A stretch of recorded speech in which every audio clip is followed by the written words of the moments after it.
এদিকে জাতীয় ক্রীড়া পরিষদের তদন্ত রিপোর্ট প্রত্যাখ্যান করেছেন আমিনুল ইসলাম। তামিম ইকবালের নেতৃত্বাধীন নতুন অ্যাডহক কমিটিকে অবৈধ বলেও আখ্যা দিয়েছেন তিনি। আবার উড়িয়ে দিয়েছেন বিসিবি নির্বাচনে অনিয়মের অভিযোগ। দুপুরে তার নেতৃত্বাধীন নির্বাচিত কমিটি ভেঙে দেওয়ার পর গতকাল রাতে বিবৃতি দেন সাবেক বোর্ড প্রেসিডেন্ট আমিনুল ইসলাম।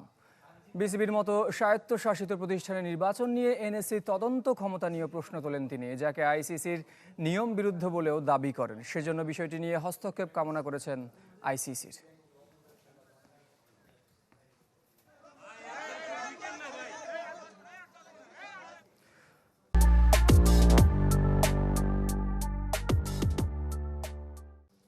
আজও বিসিবিতে রয়েছে বোর্ড সভা, সন্ধ্যায় যা হওয়ার কথা রয়েছে অ্যাডহক কমিটির অধীনে।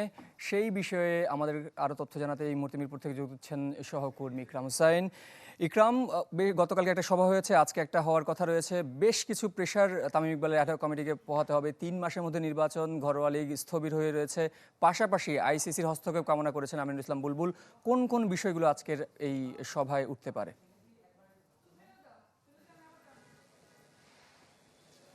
সাগর, সন্ধ্যা 6টায় বোর্ড মিটিংটি শুরু হওয়ার কথা, তবে তার আগে কথাবার্তা বলছেন এবং আমরা যতটুকু জানতে পেরেছি ক্রিকেটারদের সংগঠন কোয়াবের প্রেসিডেন্ট মোহাম্মদ মিঠুনের সঙ্গেও তার দেখা হয়েছে।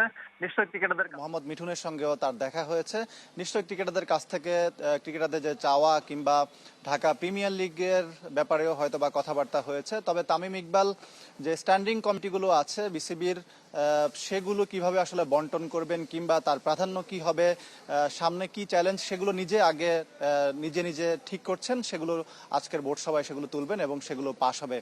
তবে আপনি যেটা বলছেন যে সবচেয়ে যে অগ্রাধিকার, সেটা হতে পারে আসলে ঢাকা প্রিমিয়ার লিগ মাঠে নামানো। কারণ ঢাকা প্রিমিয়ার লিগে আগের যে কমিটি ছিল আমিনুল ইসলাম বুলবুলের, সেই কমিটিকে অবৈধ মনে করে বেশিরভাগ ক্লাব কিন্তু প্রথম বিভাগ থেকে শুরু করে প্রিমিয়ার লিগ পর্যন্ত ক্লাব ক্রিকেট কিন্তু বর্জন করেছে। যার কারণে এখন এপ্রিল মাসের আজকে 8 তারিখ, এর মধ্যে কিন্তু অন্যান্য সময় লিগ শেষ হয়ে যাওয়ার কথা কিংবা শেষের দিকে থাকার কথা, এখনো পর্যন্ত ঢাকা প্রিমিয়ার লিগ মাঠে করেনি। সুতরাং তামিম ইকবালের নিশ্চয়ই এটাই সবচেয়ে বড় চ্যালেঞ্জ থাকবে যে আসলে লিগটা মাঠে করানো, এবং একই সঙ্গে যে নিয়মিত কাজগুলো আছে সেগুলো নিশ্চয়ই তিনি করবেন। সামনে নিউজিল্যান্ড বাংলাদেশ সফরে আসবে এবং একই সঙ্গে যে আপনি বলছিলেন যে নির্বাচনের কথা, সেই 3 মাসের মধ্যে যে নির্বাচন, সেটিও নিশ্চয়ই তার যে চ্যালেঞ্জ সে জায়গায় থাকবে। অসংখ্য ধন্যবাদ।